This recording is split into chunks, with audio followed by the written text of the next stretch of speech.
ప్రభు ప్రేమలో మనం చేస్తున్నాం. రక్షమందులు బంధువులు ఆత్మీయులైన వారు అందరూ కూడా మరి పరిసర ప్రాంతాల్లో ఉంటే మరి వాక్య భాగాన్ని ప్రారంభించుకొని ముందుకు సాగిపోదాం.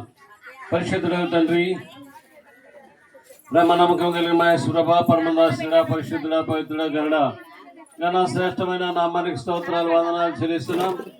మరి ఆయన అనాది కాలంలో మా ప్రభా ఇటువంటి చింతారావు గారిని ఈశ్వర్ మక్కని ప్రేమించి వారి కనిష్ట కుమారుడు రాజుని సుకన్యను ప్రేమించి విధించిన కుమారుడు బట్టి సిల్హి ప్రిన్స్ బట్టి నిన్ను స్తుతిస్తూ నాయనా నీ ప్రేమలో నేను నేటి దినాన నీ కుమారుడికి అన్నప్రస్థ చేయాలని ఆశపడి చిన్న విందును ఏర్పాటు చేసుకున్నారు.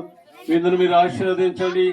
మా ప్రభావ వాక్య వర్తమానంలోకి వెళుతుండగా నీ కృపా కాపుదల నెమ్మది సమాధానము మాతో ఉంచి నడిపించమని చిన్న వాక్య భాగాన్ని మీ దాసుడు మాట్లాడుతుండగా మహిమ ఘనత ప్రభావం మీకు కలగలను ఆరోపించుకోమని క్రీస్తు చేస్తున్నామని అడిగి వేడుకుంటున్నాము తండ్రి, ఆమేన్. మరి మన మధ్యలో కుమారుడు చాలేమో వర్తమానం అందిస్తారు. తర్వాత మరి అన్నప్రస్థ క్రమంలోనికి మనము ముందుకు సాగిపోదాం.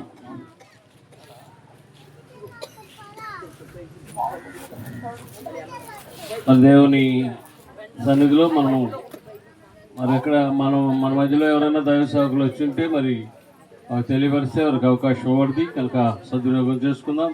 దేవుని నామాన్ని మహింపరచుకుందాం. దేవునికి స్తోత్రం, హల్లెలూయా. దేవునికి స్తోత్రం. ప్రభునందు ప్రియమైన దేవుని బిడ్డలారా, సమీక్షణ తండ్రి గారికి అలా కూడా వచ్చిన మీ అందరికీ ప్రభు యేసుక్రీస్తు నామమున వందనాలు. అలాగే ప్రత్యేక రీతిలో నేటి దినాన అన్నప్రసన్న క్రమం జరిపించుకుంటున్నటువంటి కుమారుని బట్టి కూడా ప్రభుని ఎంతగానో సంతోషిస్తున్నాం.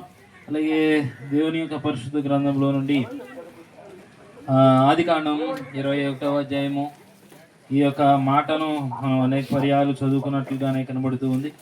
అయితే ఈ మాట చదువుకొని దావీదు బాల్యం నుండి ఎలా ఎదిగాడో మనం కొన్ని మాటలను మనం పరిశీలన చేసుకుందాం. ఆదికాండము 21వ అధ్యాయము 8వ వచనం మనం చదువుకున్నట్లయితే, ఆ పిల్లవాడు పెరిగి పాలు విడిచెను. ఇస్సాకు పాలు విడిచిన దినమందు అబ్రహాము గొప్ప విందు చేసెను. దేవునికి స్తోత్రం. ప్రభునందు ప్రియమైన దేవుని బిడ్డలారా, ఇక్కడ బాలుడు అనేటువంటి మాటను బట్టి మనం పరిశీలన చేసుకున్నట్లయితే వారికి కొన్ని మాసాలు వరకు కొంత పోషణ ఆహారము అన్నప్రసన్న అంటే కొన్ని మాసాల వరకు వారికి ఏం చేస్తారంటే బలమైన ఆహారం తల్లి పాల చేత వారిని పోషించబడడానికి అవకాశం దొరుకుతుంది. అయితే ఇక్కడ తన యొక్క అబ్రహాముకి శారాకి లేకపోతున్నటువంటి కుమార్తె వారికి ఇస్సాకును దేవుడు అనుగ్రహించి అంటున్నాడు కదా, ఆ పిల్లవాడు పెరిగి పాలు విడిచిన తరువాత ఇస్సాకు పాలు విడిచిన దినమందు యెహోవా అబ్రహాము గొప్ప విందు చేశాడు. ఎందుకు గొప్ప విందు చేయడానికి గల కారణం ఏంటంటే, ఇది మొదలుకొని మా కుమారుడు, ఇది మొదలుకొని మా కుమార్తె, మా బిడ్డలైనటువంటి వారు దేవుని దయలో మనుషుల దయలో ఎదగాలని వారి యొక్క ఆలోచన ఉంది, తల్లిదండ్రుల యొక్క ఆలోచన. అయితే ఈ యొక్క ఆలోచన బట్టి మనం పరిశీలన చేసుకున్నట్లయితే, అయితే లోకాస్వార్త 2వ అధ్యాయం 6వ వచనం అంటాడు కదా, యేసు దేవుని దయందును మనుషుల దయందును వర్ధిల్లని అని కనబడుతుంది. అలాగే ఈ యొక్క షిలో పేరేంటమ్మా సిల్హి ప్రిన్స్ అనేటువంటి వ్యక్తి కూడా, ఈ కుమారుడు కూడా దేవుని దయలో తల్లిదండ్రుల దయలో ఎదగాలని ఆశతో వారు ఏం చేస్తున్నారంటే నేటి దినాన ఈ కూడికని ఏర్పాటు చేశారు. ఈ కూడికని ఏర్పాటు చేసిన విధానాన్ని బట్టి మనం పరిశీలన చేసుకున్నట్లయితే ఇక్కడ సమూయేలు రాసినటువంటి గ్రంథంలో ఇక్కడ కూడా మాట కనబడుతూ ఉంది. ఈ మాటను కూడా మనం చదువుకొని మనం ముందుకు సాగిపోదాం. సమూయేలు రాసినటువంటి మొదటి సమూయేలు రాసి 17వ అధ్యాయము 44వ వచనం మనం చదువుకున్నట్లయితే, మొదటి సమూయేలు రాసినటువంటి గ్రంథము 17వ అధ్యాయము 45వ వచనం, మా దగ్గరికి రమ్ము, ఆకాశ పక్షులను ఇచ్చివేతునని ఆ ఫిలిష్తీయుడు దావీదుతో అనగా, దావీదు నీవు కత్తియు ఈటయు బల్లెమును ధరించుకొని నా మీదకి వచ్చుచున్నావు. అయితే నీవు తిరస్కరించిన ఇశ్రాయేలీయులకు సైన్యములకు అధిపతియగు యెహోవా పేరట నేను నీ మీదకి వచ్చుచున్నాను. ఈ దినమున యెహోవా నిన్ను నా చేతికి అప్పగించను. దేవునికి స్తోత్రం. ఇక్కడ బాలుడైనటువంటి దావీదు కూడా దేవుని చేతికి అప్పగించబడ్డాడు. ఎందుకు అప్పగించబడ్డాడంటే దేవుని యొక్క చిత్తాన్ని నెరవేర్చడానికి, దేవుని యొక్క ప్రణాళికను నెరవేర్చడానికి కారణం కాగలిగిన వ్యక్తిగా ఉన్నాడు కాబట్టి అలాగూ ఏర్పాటు చేయబడింది. గొలియాతు ఎదురుగా ఉన్నప్పుడు ఇక్కడ నీవు నాకు అప్పగించబడి ఉన్నావు, నీవు నా చేతికి అప్పగించబడి ఉన్నావు అని గల కారణం ఏంటంటే దేవుడు దావీదు పక్షాన ఉన్నాడు కాబట్టి యుద్ధంలో విజయం కలిగింది. దేవునికి స్తోత్రం. గల కారణం ఏంటంటే యెహోవా పేరట యుద్ధం చేయడానికి ముందుకు వెళ్ళాడు దావీదు. అంటే మన పిల్లలైనటువంటి వారిని కూడా ఎదుగుతూ ఉన్నారంటే వారిని ఎక్కడ పెంచాలంటే దేవుని దయలో పెంచాలి. ఇక్కడ దేవుని దయలో పెంచినటువంటి దావీదు యొక్క తల్లిదండ్రులు దేవుని దయలో పెంచారు కాబట్టి అతడు దేవుని యొక్క పరిశుద్ధ గ్రంథంలో లెక్కించబడిన వాడుగా ఉన్నాడు. అంతేకాక ఫిలిస్తీయుల యొక్క గొలియాతుని చంపడానికి కారణంగా కలిగిన వ్యక్తిగా ఉన్నాడు. గల కారణం ఏంటంటే నీవు బాలుడు అయినటువంటి దావీదివి, నీవు నన్ను ఏం చేయగలవు అంటూ ఉంటాడు. అలాగూ మనం కూడా ఏం చేయబడాలంటే మన పిల్లలను వారిని దేవుని దయలో దేవుని చేతిలో పెట్టాలి. బాల్యకాల శ్రమలో నుండి వారు దేవుని చేతిలో పెట్టినప్పుడు దేవుడు వారిని విడిచిపెట్టే దేవుడు కాడు. అదే సామెతల గ్రంథం 21వ అధ్యాయం 6వ చరణంలో ఉంటాడు కదా, బాలుడు నడవలసిన త్రోవను వాడికి నేర్పుము, పెద్దవాడైనప్పుడు దానిలో నుండి. అంటే బాల్యకాల సమయం నుండే మన పిల్లల్ని ఏం చేయబడాలంటే దేవుని దయలో పెంచాలి. దేవుని దయలో పెంచడం అంటే వారికి దేవుని మాటలను లేకపోతే దేవుని గురించినటువంటి మాటలను చెప్పడానికి ప్రయత్నం చేసేటువంటి తల్లిదండ్రులుగా మనం మార్చబడాలి. ఎప్పుడైతే అలా ఉంటామో అప్పుడు రాను రాను దేవుడు ఏం చేస్తాడంటే గొప్ప కార్యాలు మన పిల్లల పట్ల దేవుడు గొప్ప కార్యం చేస్తాడు. కాబట్టి మనం దేవుని మీద ఆధారపడి దేవుని మీద ఆనుకున్నప్పుడు దేవుడు మనల్ని విడిచిపెట్టే దేవుడు కాడు. దేవుడు మన అనాథులుగా చేసే దేవుడు కాడు. అయ్యో కుమారులు యెహోవాను గురించు గర్భఫలం ఆయన ఇచ్చు బహుమానమే, అయ్యో మాకు లేదు అనుకోవడానికి వీలు లేదు. దేవుడు ఇవ్వడానికి సిద్ధంగా ఉన్నాడు. దేవునికి స్తోత్రం. మన పట్ల కూడా అయ్యో చాలా ప్రార్థన చేసేది, చాలా రోదన చేసేది దేవుని సన్నిధిలో. కానీ అది దేవుని యొక్క ప్రణాళిక అయి ఉంది, దేవుని యొక్క చిత్తమై ఉన్నది. సంఘమే గాని కుటుంబ సభ్యులే గాని ఎంతగానో ప్రార్థన చేశారు. వారి ప్రార్థన దేవుడు ఆలకించి మరి నేటి దినాన ఇటు రీతిగా కూడుకొని దేవుని స్తుతించడానికి దేవుడు ఒక అవకాశం ఇచ్చాడు. దేవునికి స్తోత్రం. కాబట్టి మనం ఏం చేయబడాలంటే వారిని ఎదుగుతున్నప్పుడు వారిని దేవుని దయలో పెంచాలి. నాకు ఇష్టమైనటువంటి కొడుకు, నాకు ఇష్టమైన కుమార్తె అని మనం వారిని గారం చేసామనుకోండి, వారు దేవుని దయలో నడవకపోతే, దేవుని యందు భయభక్తులు కలిగిన వారిగా జీవించకపోతే లోకాస్తుల్లో లోక బంధకాల్లో బానిసలైపోతారు. ఆ బంధకాల నుండి విడిపించడం కోసమే బాల్యకాలస్యం నుండి ఏం చేయబడాలంటే దేవుని మందిరానికి పంపిస్తూ, దేవుని సన్నిధికి పంపిస్తూ, దేవుని యొక్క మాటలను మనం మాట్లాడేటప్పుడు కూడా ఏం మాట్లాడాలంటే పిల్లలు ఉన్నారని చాలా జాగ్రత్తగా మాట్లాడాలి. అందుకనే అలాగూ మాట్లాడినప్పుడు దేవుడు మన పట్ల ఇంకా అనేకమైన గొప్ప కార్యాలు చేస్తాడు. దేవునికి స్తోత్రం. ఎలాగూ గొప్ప కార్యాలు చేస్తాడంటే అవి ద్వితీయోపదేశకాండం 28వ అధ్యాయంలో 1వ వచనం నుండి కొన్ని వచనాలు చదువుకున్నట్లయితే అక్కడ అంటున్నాడు కదా, నీవు నీ దేవుడైన యెహోవా మాట శ్రద్ధగా విని నేడు నేను నీకు ఆజ్ఞాపించుచున్నా ఆయన ఆజ్ఞలన్నిటినీ అనుసరించి నడుచుకొని ఎడల నీ దేవుడైన యెహోవా భూమి మీదనున్న సమస్త జనముల కంటే నిన్ను హెచ్చించును. నీవు నీ దేవుడైన యెహోవా మాట వినిన ఎడల ఈ దీవెనలన్నీ నీ మీదకి వచ్చి నీకు ప్రాప్తించును. నీవు పట్టణములో దీవింపబడదు, ఫలములో దీవింపబడదు. నీ గర్భఫలము, భూఫలము, నీ పశువుల మందలు, నీ దుక్కటెద్దులు, నీ గొర్రెల మేకలు, మందలు దీవింపబడును. నీ గంపయు పిండి పిసుకుని తొట్టయు దీవింపబడును. నీవు లోపలికి వచ్చినప్పుడు దీవింపబడదు, వెలుపలకు వెళ్ళినప్పుడు దీవింపబడదు. దేవుని స్తోత్రం. ఆయన సమస్తమును కూడా ఈ భూమి మీద ఉన్న దాని అంతటిని కూడా దేవుడు ఏం చేస్తున్నాడంటే దీవిస్తూనే ఉన్నాడు. దేవుని స్తోత్రం. మనం అనుకుంటాం కదా, ఎందుకు నేను ఇలాగున్నాను, దీవించబడట్లేదు, ఆశీర్వదించబడట్లేదు అని అనుకుంటూ ఉంటాం. కాదు కాదు, ప్రతి విషయంలో కూడా మనం దీవిస్తూనే ఉన్నాం. భూఫలము, గర్భఫలము, పొలము, మేకలు అన్ని కూడా పిండి పిసుకుతోటే అన్ని కూడా దీవించబడడానికి గల కారణం ఏంటంటే మనము జీవము గల దేవునికి లోబడినటువంటి కుమార్తెలుగా ఉన్నాం, ఆయన మాట వినేటువంటి వారుగా ఉన్నాం. కాబట్టి అందుకంటున్నాడు కదా, నీవు నీ దేవుడైన యెహోవా మాట శ్రద్ధగా విని నేడు నేను నీకు ఆజ్ఞాపించిన ఆజ్ఞలను అన్నిటినీ అనుసరించి నడుచుకొనని ఎడలా నీ దేవుడైన యెహోవా భూమి మీద సమస్త జనముల కంటే నిన్ను హెచ్చిస్తాడంట. దేవుని స్తోత్రం. సమస్త భూమి మీద ఉన్న వాటి అన్నిటికంటే దేవుడు నిన్ను హెచ్చిస్తాడు. ఎప్పుడో తెలుసా?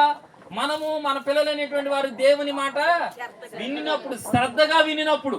దేవుని స్తోత్రం.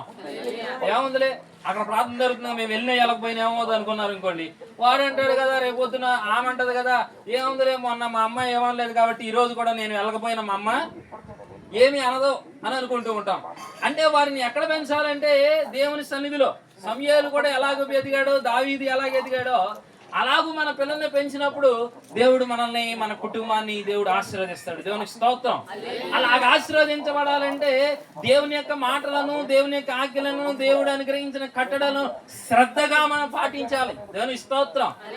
ఎప్పుడైతే మనం శ్రద్ధగా పాటిస్తామో అప్పుడు దేవుడు సమస్తము భూజనముల కంటే, భూమి మీద ఉన్న అన్నిటి వాటికంటే దేవుడు హెచ్చుగా మనల్ని ఇచ్చేస్తాడు. దేవునికి స్తోత్రం. అట్లా ఆశీర్వాదం పొందుకోవడానికి ఈ యొక్క మన షిల్హీ ప్రిన్స్ యొక్క జీవితంలో కూడా దేవుడు అట్టి రీతిగా ఆశీర్వదించును గాక. అలాగే కుమారుడు కూడా దేవుని దయలో, మనుషుల దయలో వర్ధిల్లి కుమారుడికి దేవుడు మంచి ఆరోగ్యము దేవుడు దయచేయను గాక. చిన్న ప్రార్థన చేసుకుందాం.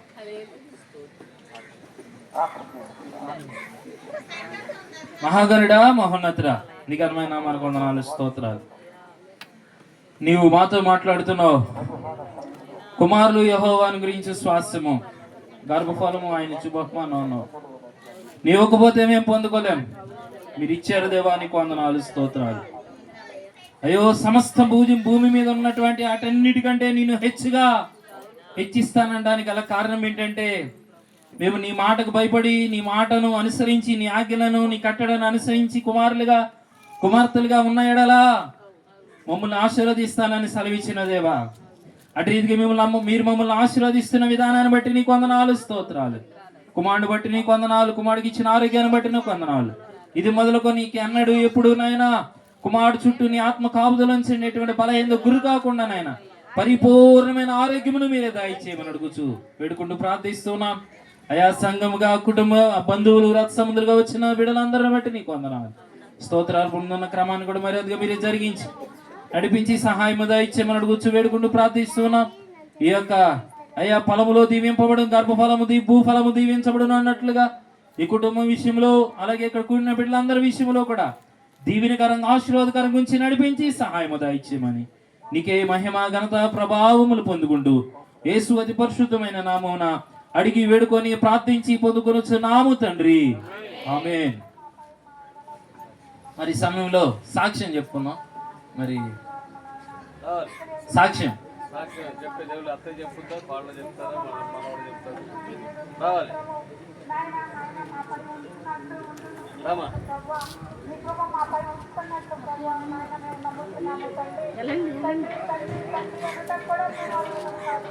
రావాలి, మీదే ఆలస్యం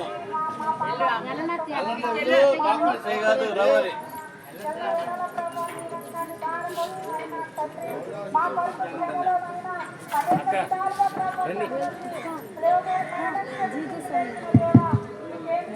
స్తోత్రం.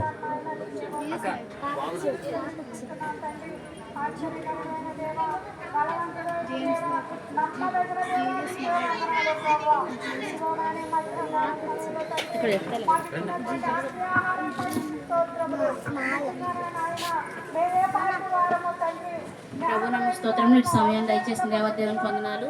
అలాగే దైవసేవకులకు వందనాలు చెల్లించుకుంటున్నాను. కూడి వచ్చిన మీ అందరికీ కూడా వందనాలు చెల్లించుకుంటున్నాను. దేవుడు తన ఉచితమైన ప్రేమ చేత కృప చేత మమ్మల్ని మా కుటుంబాలని ఎంతగానో కాచి కాపాడాడు. దాన్ని బట్టి ఆయనకి ఏమి ఇచ్చినా ఆయన రుణం తీర్చుకోలేము. కానీ దేవుడు ఇట్టి సమయాన్ని మాకు అనుగ్రహింపచేశాడు. 3-4 ఇయర్స్ నుండి ఇలా మాకు 4 సంవత్సరాల వరకు కూడా గర్భఫలం లేక ఎంతగానో బాధపడిన సమయాల్లో ప్రార్థన చేసుకున్నాము. సేవకులు కానీ కుటుంబ సభ్యులు కానీ అందరూ ప్రార్థించి ఉన్నారు. అలాగే నాకు ఒకసారి వచ్చి మిస్క్యారేజ్ కూడా అయింది. తర్వాత మళ్ళీ దేవుడు శ్రేష్టమైన బహుమానాన్ని అనుగ్రహింపజేసి ఉన్నాడు. ఇటు కూడికను పెట్టుకోవడానికి, బాబుకు అన్నప్రాసన చేసుకోవడానికి ఇటు సమయాన్ని మాకు అనుగ్రహింపచేసి ఉన్నాడు. అందుని బట్టి ఆయన నామానికి వందనాలు చెల్లించుకుంటున్నాను. మా గురించి, మా కుటుంబం గురించి, మరి ముఖ్యంగా బాబు చిన్ననాటి నుండి కూడా ప్రభు దేవుని అయ్యిందని మనుషులు అయ్యిందని వర్దిలేటువంటి బిడ్డగా ఉండటానికి మీ అందరి ప్రార్థన జ్ఞాపకం చేసుకోండి. ఇదే నా చిన్న సాక్ష్యం.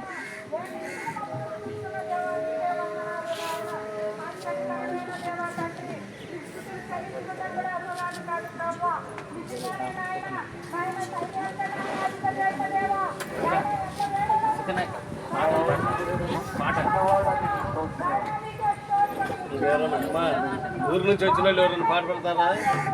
ఊరు నుంచి వచ్చిన వాళ్ళు చిన్న వచ్చిన 2 వచ్చినాలు, ఒక వచ్చిన మాకు టైం ఇవ్వలేదు, మీ ఇంటికి పోయి మా ప్రార్థనకు వస్తే అనుకోవద్దు అన్నది.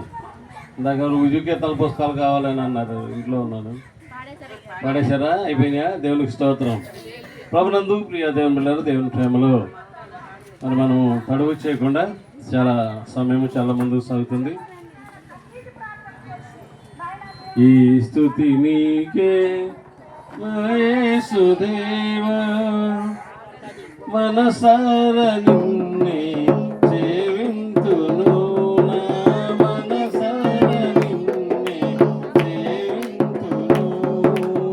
ఈ స్తుతి నీకే యేసుదేవా, మనసారా నిన్నే సేవింతును, నా మనసారా నిన్నే సేవింతును. జగతికి పునాది నీవనే, మాలో ఊపిరి నీవేనని. జగతికి పునాది నీవని, మాలో ఊపిరి నీవేనని. నీవేనని మాకపైవి నీవేనని. మా హృదయాలలో ఉండాలని, నీ జీవ బాటలో నడవాలని. ఈ స్తుతి నీకే మా యేసుదేవా, మనసారా నిన్నే సేవింతును, నా మనసారా నిన్నే సేవింతును. దేవునికి స్తోత్రం. ప్రభునందు ప్రియ దేవుని బిడ్డలారా, దేవుని ప్రేమలో ప్రసంగి గ్రంథం 2వ అధ్యాయము 24-25 వచనాలు మనం చదువుకుంటే, అన్నపానములు పుచ్చుకొనుడి కంటేను తన కష్టార్జితము చేత సుఖపడుట కంటేను నరునికి మేలుకరమైనది ఏదిను లేదు. ఇదిను దేవుని వలన కలుగునని నేను తెలుసుకొంటిని. దేవునికి స్తోత్రము కలుగును గాక. మా బెడ్షీట్ వేస్తావు కింద తీసుకురా, సాత్రం పెట్టుకో.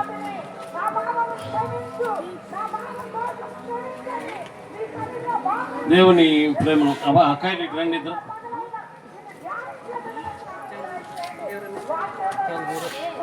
వాళ్ళ అక్కాయిలు విద్యాలి. మరి ఏమంటున్నాడండి అంటే, అన్నపానములు పుచ్చుకొనుట కంటేను కష్టార్జితమును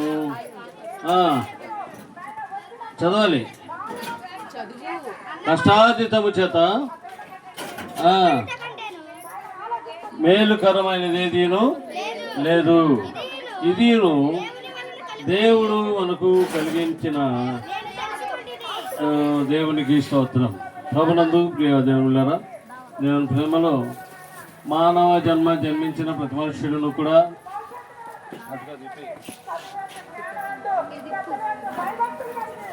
కనుక అన్నపానములు పుచ్చుకునుట దేవుడు ఇచ్చు బహుమానం. కనుక అట్టి బహుమానమును మనుషులు పొందుకొనడానికి, అటు బహుమానమును పొందుకునే భాగ్యము కలిగి ఉండడానికి కూడా కారణం కాగిలిన విధానాన్ని బట్టి మరి ఆ ఆది కాండంలో మరి కుమారుడు చెప్పిన విధంగా అబ్రహాము ఇస్సాకు పాలు విడిచిన మందు గొప్ప విందు చేశాను. విందు ఎందుకు చేస్తారండి అంటే అనాది కాలం నుండి మరి దేవుని శ్రేష్టమైన ఆలోచనను, శ్రేష్టమైన ఉద్దేశాన్ని కొనసాగించుకోవడానికి కారణం కాగిలిన రీతిని బట్టి మరి గొప్ప విందు ఆనాటి దినాన్ని అబ్రహాం చేశాడు. నేటి దినాన్ని కూడా మరి మన నివాసాల్లో మనము చేస్తున్న ఆ విందులు ఆశీర్వాదకరంగా, దీవెనకరంగా ఉండాలని ఆశపడుతూ, ఆలోచన చేస్తూ ఇటు విందును మనము జరిపించుకోవడానికి కారణం కాగిలిన వారమై ఉండగలుగుతున్నాం.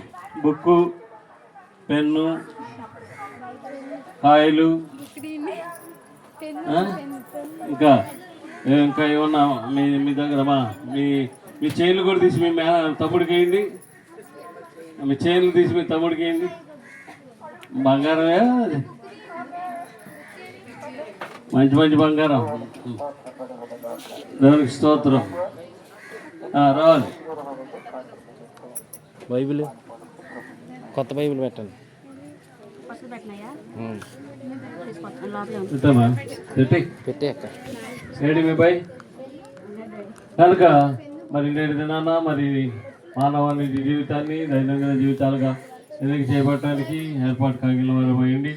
ఆసక్తికరమైన ఉద్దేశాన్ని, ఆసక్తికరమైన ఆలోచన కలిగి ఉండటకు సిద్ధపాటు కలిగిన వారమై కొనసాగాలని ఆశ కలిగి ఆలోచన చేస్తున్న వారమైతే ఆయన ప్రేమకు హక్కుదారులుగా కొనసాగాలని ఆశ కలిగి ఆలోచన చేస్తూ దైవోద్దేశానుసారమైన జీవితాన్ని నడిపించుటకు కారణం కావాలని ఆశపడవలసిన వారు.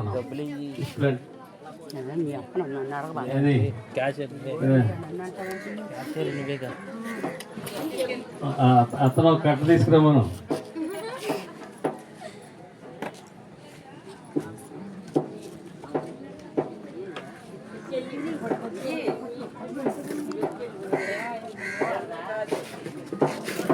మరి కుమారుని ఇక్కడ తీసుకుని వస్తే వాళ్ళు ఎక్కడికి ఇటు ఏంటా ఇది? ఏంటి వీళ్ళు ఎప్పుడు లేని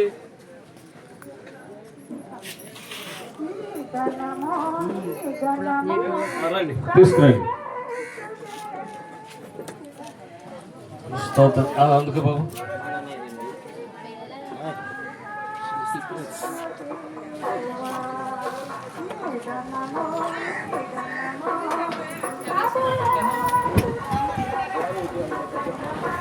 అయ్యా రాజు గారు సుకన్య రావాలి.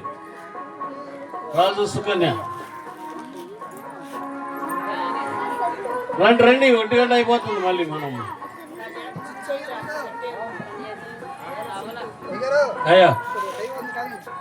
అయ్యా నేను ఎప్పుడొచ్చాను?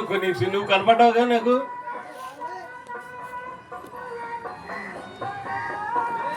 అదేమంటే అయ్యారని అంటారు.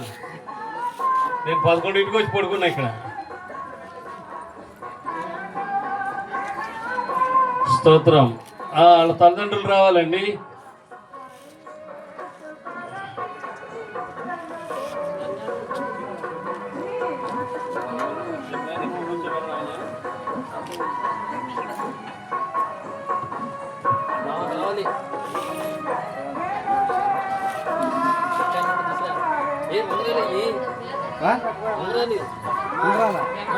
బంగారం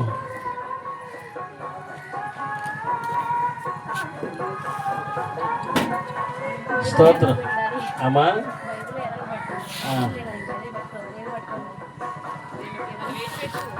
కొంచెం ముందుకు పెట్టదా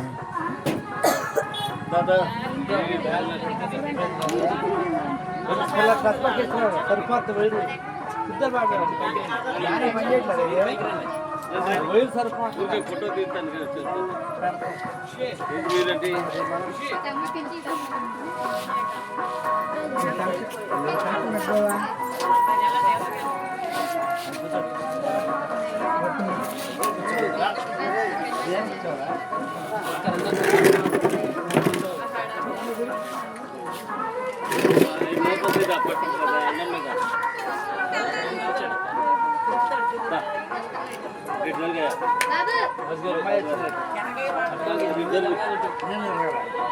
మొత్తం పోతుంది ఏమో అన్న.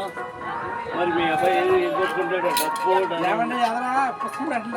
అదే బుక్కు పెట్టాం బంగారం పెట్టాం. చలో క్యాకండి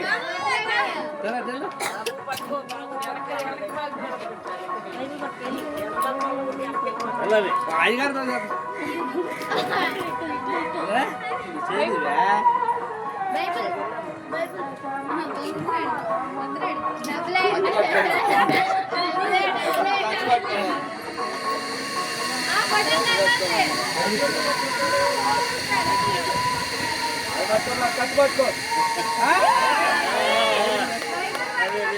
మంచి బైబిల్ వేసాడు. ఎలా చేయాలి? ఇంకో గుర్తుంది బంగారం.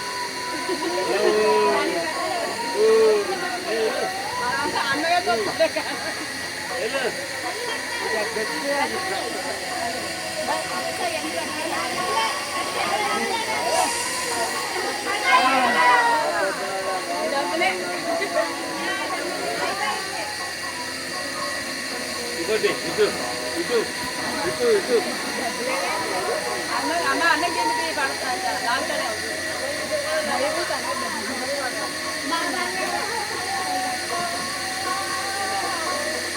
మంచిది. మొదటగా బైబిల్ మీద చేసాడు, తర్వాత డబ్బుల మీద చేసాడు, తర్వాత బంగారం లాక్కుంటున్నాడు ప్రస్తుతానికి. మరి చిన్న ప్రార్థన చేసుకొని మరి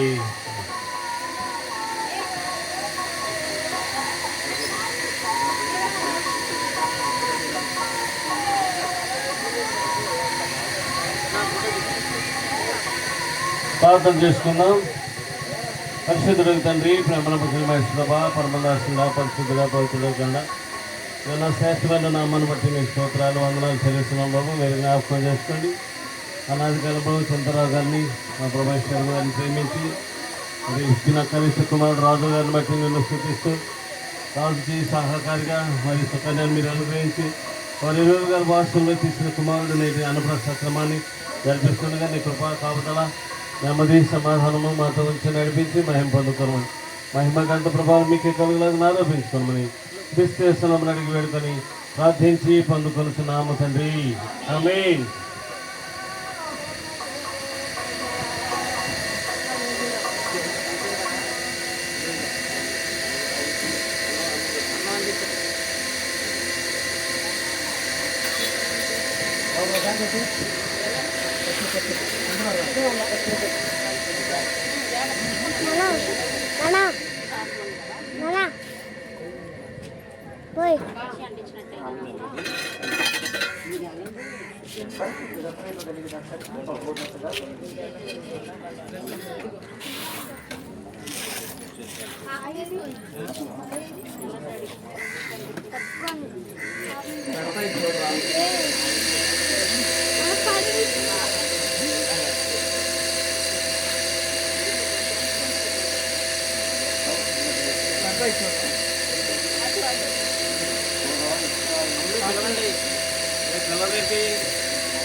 మరి దేవరపల్లి సుధాకర్ గారు మరి సత్యమణి నేటి బంగారం విలువ మరి కుమారుడి పేరు కూడా బంగారం అని పిలుస్తున్నారు తాతగారు.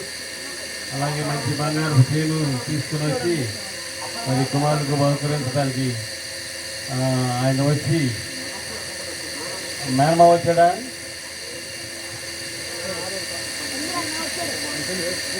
రావాలి.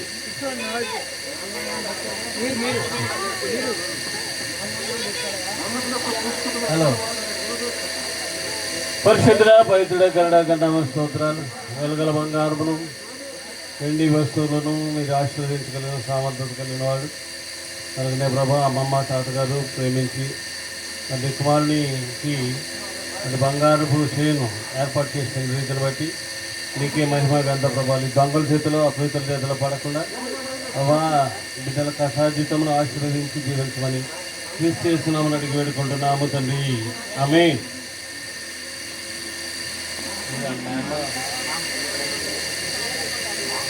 రావాలి. తాతగారు చింతారా గారు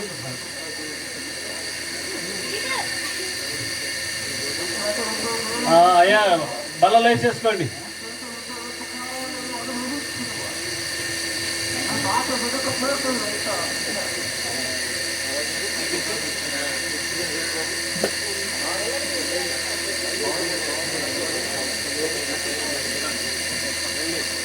మామయ్య గారు తీసుకురా.